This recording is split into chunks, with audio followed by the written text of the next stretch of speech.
श्री स्वामी समर्थ ब्रह्मांड नायक या चॅनलमध्ये तुमचं पुन्हा एकदा मनापासून स्वागत आहे. तर आजच्या व्हिडिओमध्ये आपण आपल्यापैकी बऱ्याच जणांच्या घरामध्ये किंवा आजूबाजूला किंवा शेतामध्ये खूप सारे आपण वेगवेगळ्या प्रकारचे झाडं लावत असतो आणि त्या झाडांचे आपल्याला तितकेच फायदेही होत असतात आणि तितकेच तोटेही होत असतात. परंतु ते झाडांची योग्य दिशा कोणती आहे किंवा कोणते झाडं आपण लावले पाहिजे, कोणते झाडं लावू नये, तर तेही आजच्या व्हिडिओमध्ये त्याचे फायदे तोटे किंवा योग्य दिशा ही सगळे मी तुम्हाला आजच्या व्हिडिओमध्ये सविस्तर सांगणार आहे. आता बरेच निसर्गाने आपल्याला जे झाडं दिलेले आहेत ते म्हणजे प्रत्येक झाडं हे आपल्याला शुभ असतंच, कारण त्याचं प्रत्येक झाडाचं काहीतरी एक अस्तित्व आहे. प्रत्येक झाडामध्ये काहीतरी खास गुण दडलेला आहे, जेणेकरून आपल्याला त्याचा उपयोगच होत असतो. आपल्याला त्याच्यापासून हानी होत नाही, परंतु आपल्याला चांगला उपयोग होत असतो. आणि बरेच झाडं हे आपल्याला काहीतरी देऊन जात असतात, कारण निसर्गाने देतानीच आपल्याला अशा पद्धतीने दिलेलं आहे की त्या प्रत्येक झाडाचा आपल्याला फायदा होत असतो.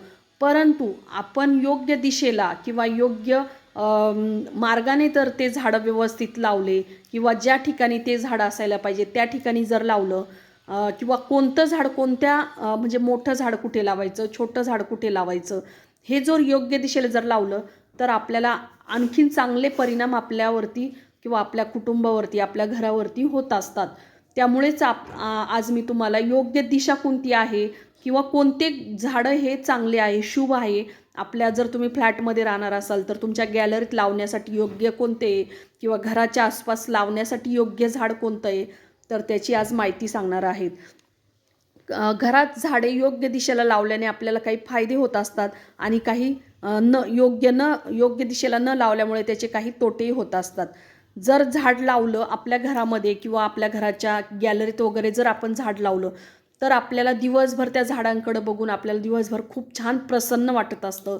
खूप छान आपल्याला दिवसभर मन आपलं आनंदी राहत असतं. एखादी आजारी व्यक्ती असेल त्यांनाही आपल्या अगदी छान म्हणजे असं झाडाला फुलं वगैरे आलेले असेल, टवटवीत झाड बघून खूप छान वाटतं. किंवा काहींना आजार पण त्यांचा निघून जात असतो, कारण ती पॉझिटिव्हिटी आपल्याला देत असतात झाडं. जे चांगली झाडं असतात त्याच्यातून आपल्याला सकारात्मकता येत असती. त्यामुळे आपलं जे आजारपण आहे ते बरंचसं आपलं गेलेलं असतं, कारण घरात जर शुभ वातावरण जर असेल तर कोणतेही मोठे झाड जर लावायचे असेल तर आपल्याला हे उत्तर दिशेला आपण लावलं पाहिजे. जसं की लिंबाचं झाडं असेल, वडाचं झाडं असेल, बाभळीचं झाडं असेल, हे जे झाडं आहेत तर ते आपण उत्तर दिशेला लावलेलं पाहिजे. त्यानंतर तुळस ही आपल्याला उत्तरेला लावल्याने घरात बरकत होत असती. तर किंवा एखाद्या आजारी असलेल्या व्यक्तींच्या समस्या ह्या नाहीशा होत असतात. त्यामुळे तुळस आपण ही उत्तर दिशेला लावणं ही योग्य आहे. बऱ्याच जणांचं खूप अशा वेगवेगळ्या दिशेला लावलेलं असतं, त्यामुळे त्यांना योग्य असं त्याचा रिझल्ट भेटत नाही किंवा त्याचे परिणाम हे अशुभ होत असतात.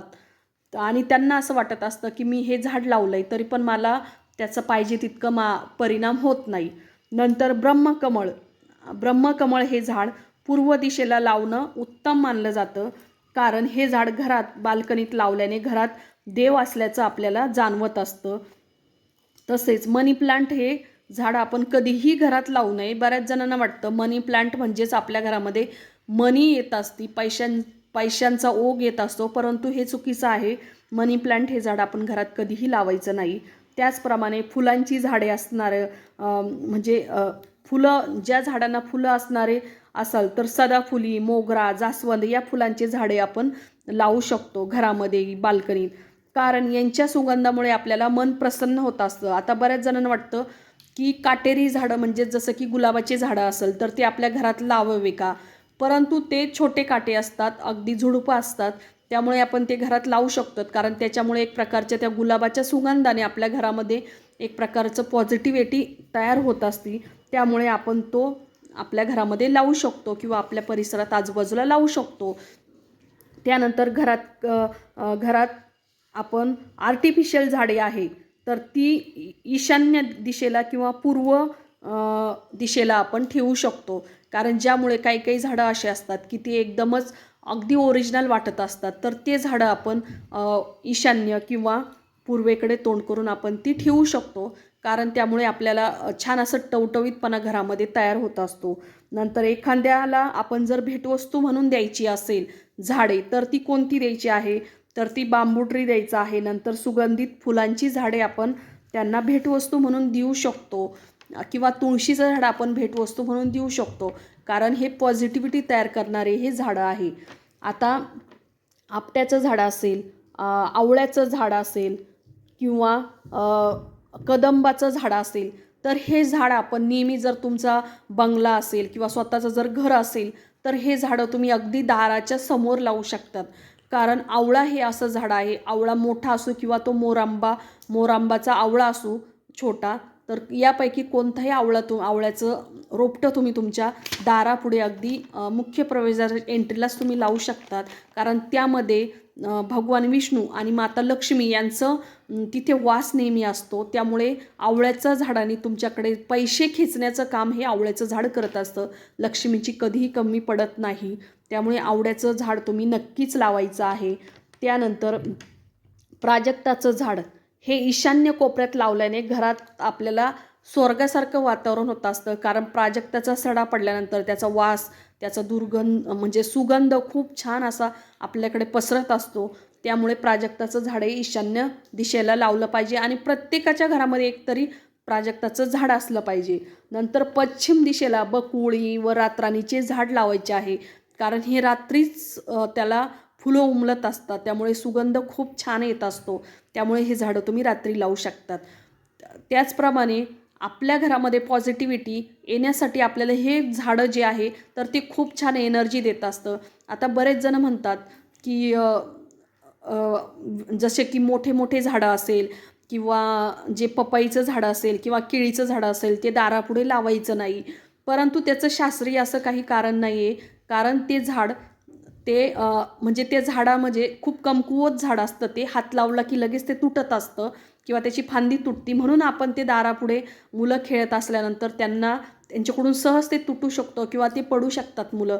त्यामुळे आपण ते झाड लावायचे नाही. त्याला बऱ्याच जणांना वाटतं की ते लावणं अशुभ आहे, परंतु अशुभ असं काही नाही आहे. आणि बरेच झाडांचं आपल्याला फायदेच होत असतात, तोटे कधीही कोणत्या झाडापासून आपल्याला होत नसतात. फक्त त्याची योग्य दिशा ही लावण्याची पद्धत ही व्यवस्थित पाहिजे. कारण पूर्व दिशेला बरेचसे झाडं आपण लावत असतो. कारण का, तर सूर्य हा पूर्व दिशेला उगवत असतो. त्यामुळे बरेचसे म्हणजे सूर्याचा प्रकाश जो बराचसा चांगल्या प्रमाणात त्या झाडांना मिळत असतो आणि ते झाडे ग्रोथ होण्यासाठी खूप छान एनर्जी येत असते. म्हणून आपण पूर्व दिशेला शक्यतो झाडं लावत असतो. परंतु त्याचं शास्त्रीय असं काही कारण नाही का हे ह्याच दिशेला लावा. श्री स्वामी समर्थ.